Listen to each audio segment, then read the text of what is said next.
Čauky mňauky. Tak, začala jsem své první vysílání a i se zvukem. Děcka, chci vám ukázat hru, která je úplně ideální na letní prázdniny, jo. Čumíš si u ní na bednu, ono to hraje samo. Takže jmenuje se to Board Kings, jako deskoví králové. A je to fakt roztomilý. Jsem ve 39. levelu, už to hraju asi po druhé celé.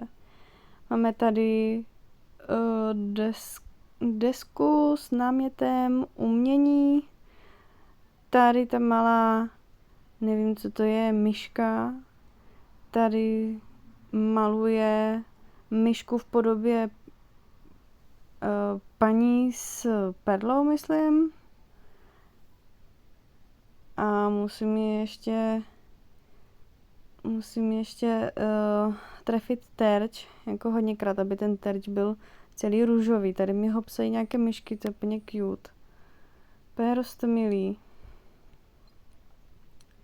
No, a jako gro této hry je vlastně, že tady zmáčkneš tu herní kostku a jdeš vlastně po té deskové hře, úplně prostě základy té hry.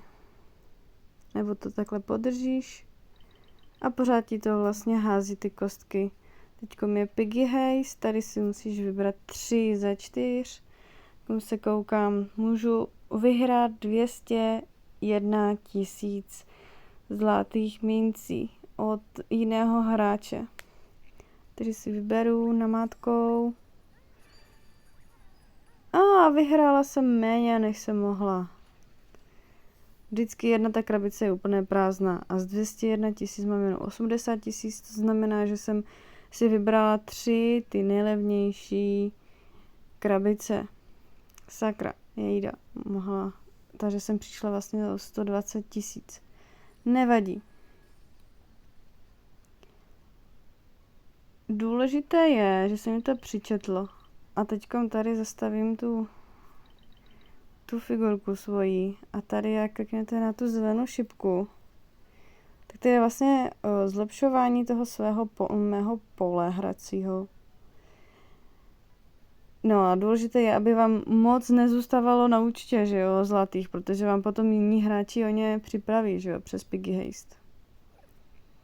No a tak si prostě hraje, že jo, různé takové věci, no. Další vychytávky a další rady, jak hrát tuto hru, vám řeknu v dalším videu. Čauky. A hezké prázdniny, děcka.